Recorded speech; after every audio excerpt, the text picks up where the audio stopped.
Assalamualaikum warahmatullahi wabarakatuh. Salam sejahtera bagi kita semua, bagi teman-teman sekalian, dan Bapak Ibu dosen nonton video ini. Sebelumnya perkenalkan saya Hashim Maija dengan NIM 240120047 dari kelas TB 2024 UNESA akan mempresentasikan tugas jaringan komputer saya untuk praktikum ke-9 mengenai routing dinamik OSPF di mikrotik dengan JNSP. Apa sih tujuannya? Jadi begini, tujuannya adalah kita bisa mengetahui bagaimana cara kerja routing dinamik. Dan ya, routing dinamik ini saya sebenarnya jelaskan di Cisco Packet Tracer, tapi karena ini ada kata mikro tidak JSP, maka sudah pasti kerjanya sangat berbeda. Dan kita tujuannya adalah kita akan mensimulasikan dinamik OSPF mikrotik dengan JSP. Nah, skema jaringannya adalah seperti ini, di mana router satu ini akan membawahi setidaknya PC1 dan PC2, router 2 ini akan membawahi PC3, dan router 3 akan membawahi PC4 atau yang akan saya kenal sebagai web server. Dan bagaimana dengan versi yang saya buat? Jadi sini ada PC6, PC9, PC8, dan ya PC6 ini sama PC9 ini tergabung dalam satu router yang namanya router 5. Sedangkan PC8 ini membawahi itu dikonekkan bersama dengan router 6 dari PC server atau saya agak new base server pada 9 dia dikonekkan dengan namanya router 9, router 7 di sini. Dan router 7 sini ada salah satunya yaitu Ethernet 3 ini dia akan mengarah ke Worldview atau internet atau bisa bilang cloud connection menggunakan WiFi. Jadi bagaimana caranya? Sedangkan awalnya sederhana, kita harus membuat addressing IP-nya dulu supaya kita bisa mengetahui routing-routingannya nantinya agar koneksi yang ditempuh dari setiap PC di laptop itu tidak menimbulkan tidak ambigu lebih tepatnya. Bisa juga dengan menggunakan terminal yang ada di Winbox, cukup tekan ini nanti dia akan langsung muncul sendiri di section addressing-nya.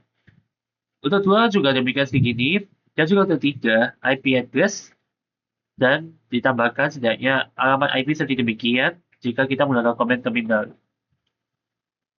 Kita langsung lihat saja di sini.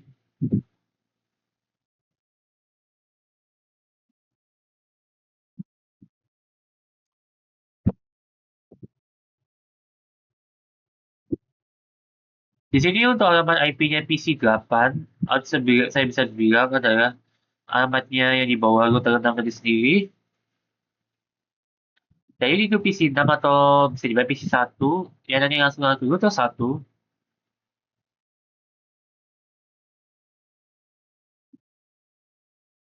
Dan ini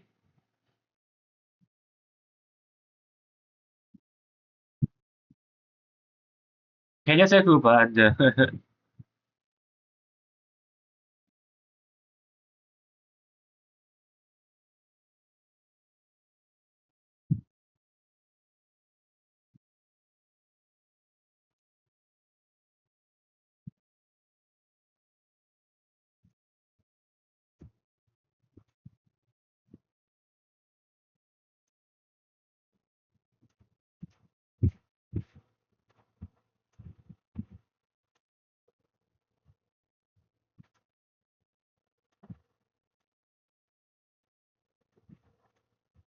Dan saya coba diskonekkan dulu, dan kita coba connect lagi.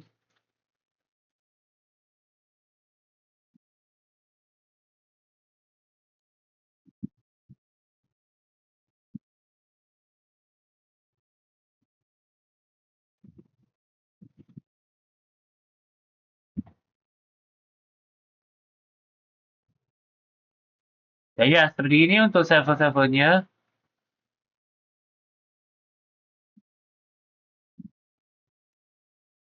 Kita langsung ke bagian OSPF-nya sendiri.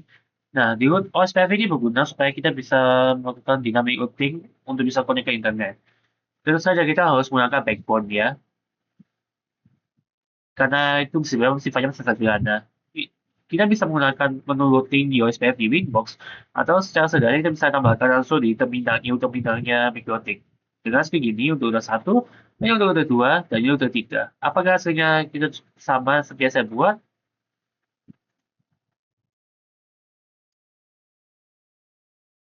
Itu untuk yang ini untuk web server atau routing 3.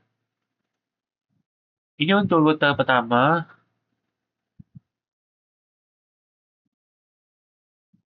dan yang ini untuk router kedua. Bisa dibilang sangat mirip ya. Nah, habis itu kita akan menginstal web server di sambil PC server. Nah, kita menggunakan shell folder. Caranya adalah seperti machine, settings. Nah, pastikan dia ini bisa diakses di salah satu file di mana Anda menaruh SMPP-nya. Atau seumpama kalau koneksi internet bisa berhasil, kita bisa melakukannya dengan mengcopy pastekan website tadi untuk diinstalkan di Firefox. Namun sejauh ini, shell folder adalah yang masih bisa lebih efisien karena mengingat seseorang operasi Windows XP ini bisa dibilang sangat luas sekali. Pastikan Apache-nya running, ya Apache sudah saya run. Kita buka ke SAMPP headed docs.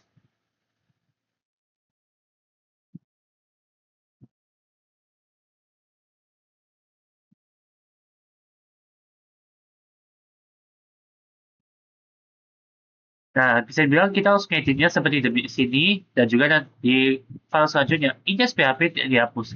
Dan itu sudah saya hapus di index PHP-nya. Sekarang sudah tersedia, sudah ada di recycle bin. Sebelum saya bisa konekkan ke internet, kita bakal buat reminder sedikit. Kita akan masuk ke IP DNS, kita buat DNS start dulu lebih tepatnya. Nah, seperti ini untuk dinamiknya. Jadi harus diaktifkan di setiap PC lebih tepatnya.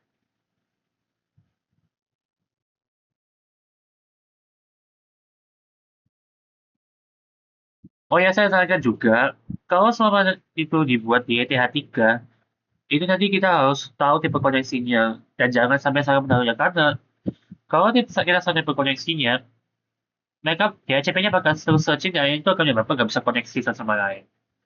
Tentu saja, biaya servernya yang bakal dipasang adalah seperti ini.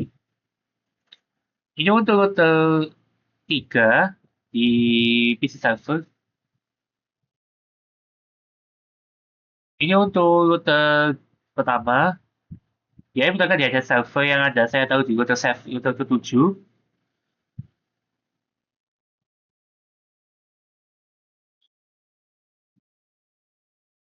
Dan ini untuk router, maksud saya PC 2 di router 6.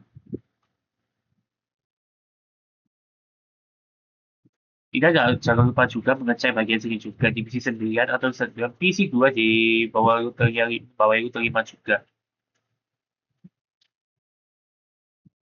Jangan sampai salah naruh default gateway-nya. Karena kalau jika salah naruh default gateway-nya, maka itu menyebabkan koneksi internet nggak bisa jalan.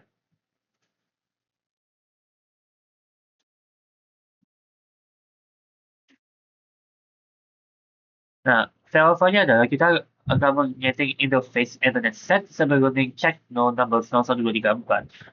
Gunanya buat apa sih ini? Supaya jika salah satu kabel ini diputus, saudara ketiga bertanya, maka dia masih bisa connect ke domain yang saya buat sendiri. Dan di website-website dan di website PC-PC yang saya set tadi, semua sudah saya set seperti komen tadi, jadi sehingga jika nanti L1 L3 itu saya putus, atau misalnya L5 L7, maka dia masih bisa mudah cari cara alternatif lainnya. Nah, untuk koneksi internet, kita buat interface close JNS 3, interface code encode dengan data nama internet, anggota portnya adalah kita akan menggunakan kabel Ethernet Wi-Fi. Nah, di sini saya namai setidaknya adalah World View, di mana ETH3-nya nyambung ke kabel Wi-Fi.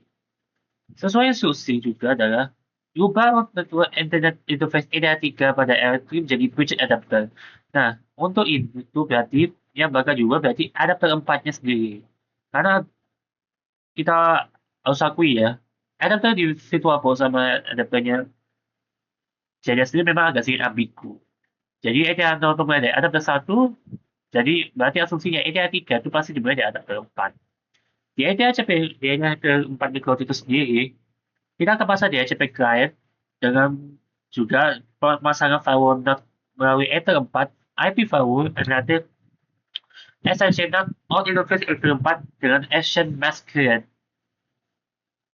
Kita buka sini, di PC servernya. Nah, kalau semua berhasil, ya dia bakal ketemu alamat IP DHCP address-nya, dan dia bakal diupdate suatu waktu juga. Nah, ini untuk firewall-nya, SLC-NAT, out interface ada 4, dan masquerade. Dan tinggal ubah juga, root 3 ini kita bakal ubah menjadi root default gateway. Kita buka OSPF dan instance dan ya ini dia untuk koneksi internet dan berhasil berjalan. Tidak ada gunanya juga kalau kita tidak mengetesnya. Baru kita mulai tes sederhana lebih dahulu. Tidak banyak-banyak kayak kita coba ping 8888 ini di PC server. Nah, dia berhasil.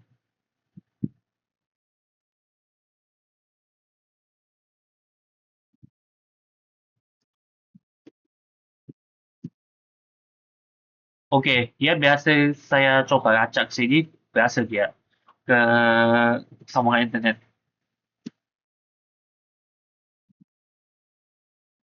Dan ya, di PC 8 juga berhasil atau alias PC 3 lebih tepatnya.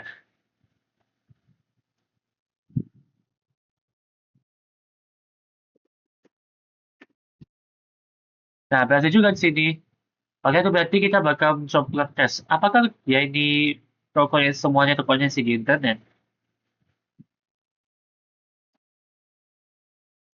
Kalau melihat dari apa yang sudah terlihat di sini, maka sudah jelas bahwa setiap PC ini dia kan bisa terkoneksi ke internet. Nah, berhasil.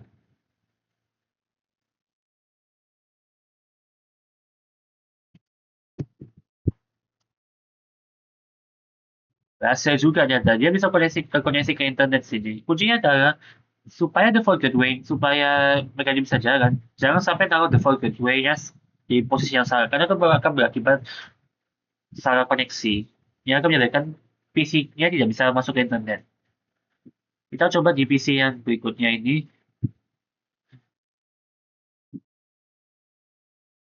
Dan ya, dia berhasil bekerja juga di sini. Oke, mungkin dari situ belum belum selesai. Kita coba cek apakah dia bisa connect ke localhost yang saya buat tadi. Di sini berhasil. Tapi banyak kita coba di interface PC lain, HTTP, berhasil juga.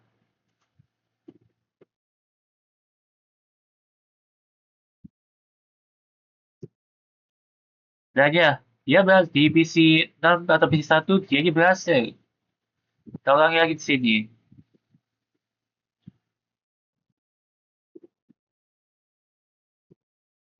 Oke, dia ini berhasil ya.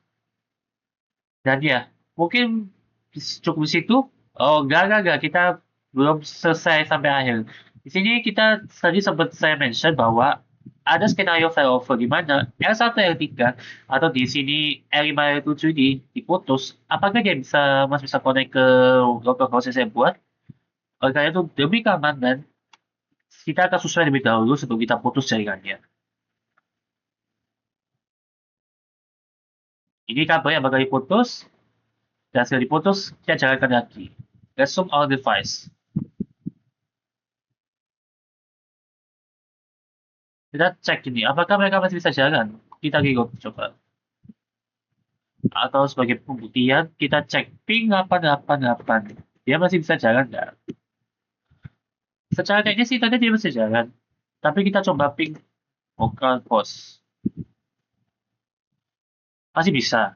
Nah, sekarang kita coba komen terakhirnya. tracert.jalcom.com. Ini di PC server. Masih berhasil. Ya, karena dia tempatnya itu. Kita coba tracert.jalcom.com.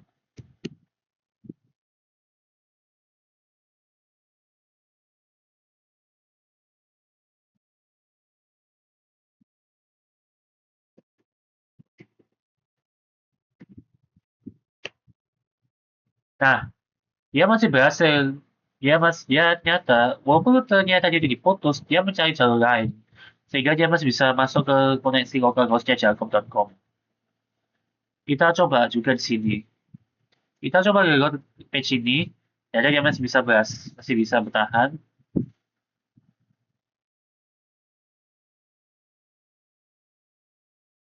Oke, dia ini juga masih bisa connect ke situsnya Microsoft. And that works. Sekarang kita coba lagi, kita trace altjagpom.com.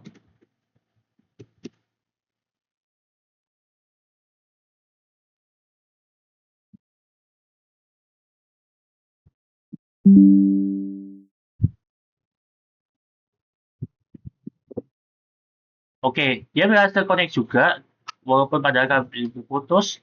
Sekarang kita baikkan lagi ke kondisi normal. Kita suspend dulu di device-nya, dan kita coba itu sambungkan lagi kabelnya L5 dengan L7.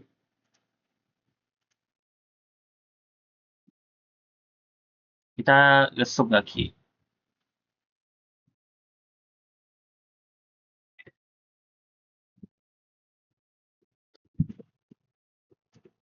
Apa bedanya jika L1 L7 jadi keputus?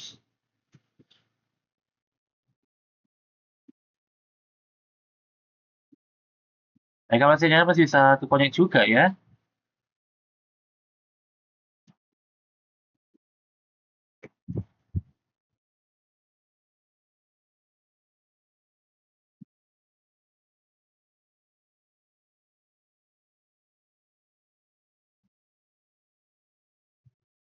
Oke, nyata dia kalau semua dari itu koneksinya di failover kan, maka dia akan bergerak menuju ke router lainnya. Misalkan kalau 57 diputus, PC9 itu pasti akan mencari jalan ke router 6 melalui Ethernet 0 ke Ethernet 1 atau Ethernet 0 ke Ethernet 0, dan sehingga sampai ke DNS. Dan karena semuanya itu berhasil, semua yang saya lakukan sih berhasil dan memberikan hasil yang signifikan, maka itu saja dari saya untuk video pada pukul 9 jauh komputer Euclid Dinamis OSPF Mikrotik JNS3. Sekian dari saya, kalau lebihnya mohon maaf. Terima kasih telah menonton. Jangan lupa subscribe dan terima kasih. Dan wassalamualaikum warahmatullahi wabarakatuh.